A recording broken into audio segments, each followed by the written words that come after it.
Hello YouTube, this is Morgan, Airspeed Prime here with my next Naruto manga review. This one's going to be for Boruto, chapter number 2.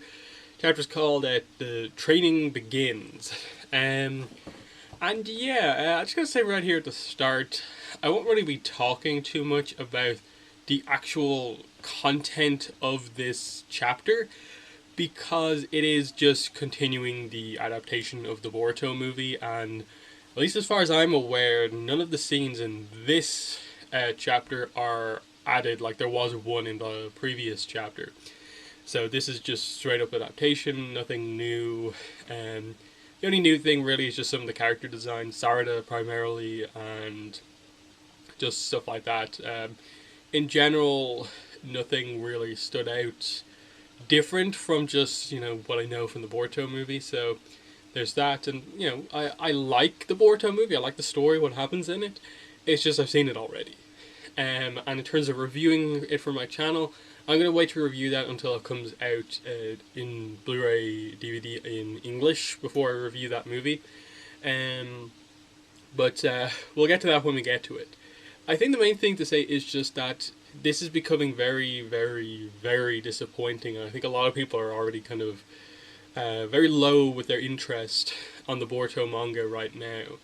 In that, the reason this review is today and not like yesterday or the day before is that I just wasn't aware that the chapter was out this week. I usually get most of my information from like the Naruto subreddit, and I saw no one really talking about the fact that Boruto Chapter 2 was coming out this week. And I think that's extremely telling, because I think everyone who read Chapter 1 knew that this was just going to be a Boruto adaptation, and everyone wants new stuff, not this adaptation.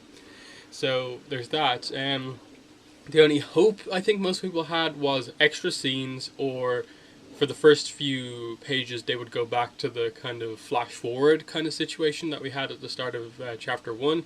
What they didn't really address that at all. So it just means that basically the interest is just going to be super low with the Boruto manga until they finish the movie adaptation, which at this stage looks to be at least 3 more chapters, if not more, depending on how much time they devote to all the fighting stuff that still needs to happen, because we still got the full tuning exams, the attack from the Otsutsuki people, and then the counter attack against them, and a little bit of extra stuff still to happen. So, I assume it could be done in 3, but they might extend it out to 4, which means that we're not going to get new content in this manga realistically until September, October, November time. And that's just super disappointing. The only thing that really stood out to me from the chapter this week was just that it's really interesting that them addressing other Otsutsuki members related to Kaguya in this chapter fits perfectly with where the anime is right now in terms of Kaguya, the fight with Kaguya in progress in the anime, and the flashback kind of filler arc that they had referencing her kind of guarding Earth initially, but still waiting for other people from the sky to arrive. It's obviously these 2 characters. So that's pretty cool how it's kind of lined up the manga with the anime, which is kind of opposite than usual. Even more interesting in that, this is one of the first times with Naruto where the manga is not considered the source material. It's the movie in this case, animation. That's the source material, and this is the adaptation. So, it's just weird all around with what's going on here. But yeah, I think that's just the most disappointing thing here, is that if they didn't include those couple of pages at the start of Boruto Chapter 1, I think there'd be no interest in this manga until we get confirmation that it's starting new stuff. And I think people are going to still check it out, what this adaptation is, just in case there are new scenes, just in case they reference the kind of flash forward stuff that we had before. The only hope I have really is that when we start to get towards the end of the Boruto movie adaptation, they will start to potentially bring back in future Boruto's narration over his early life and set up what's going to happen afterwards. In that, like, it still remains, I think, a weird thing with this series, in that we started off with such a flash forward of just like Boruto very much older than he is right now, and what we assume is going to happen is that once they finish this Boruto movie adaptation, they're going to just continue on immediately after that. Whereas I think most people at this stage are kind of like, time skip already because you set that up. Otherwise, like, it's one of these weird things where, like, how many chapters are we going to have to go before we get a reference back to what happens in the first chapter? And especially with it being monthly, like, it's just going to be so long between chapters. There's going to be so few chapters, like, in between potentially big events happening. It's just going to be very interesting to see how they're approaching this. Like, it just seems very weirdly thought out that, like, oh, we'll start it off with new content, but then we'll spend like 5 months adapting the Boruto manga. Then we'll return and do something that may or may not reference the stuff from earlier on in chapter one. But that's that. Only other thing, I saw people very much continuing to not like Sarada's new design, and stuff like that. I don't really. I like. Yes, I still question. Like, I didn't really see the need for them to change it at all. But I don't really have too much of a problem with it. It definitely makes her stand out a little bit more than just her before, basically just wearing the same clothes as Sakura does. So at least this makes her look a bit different.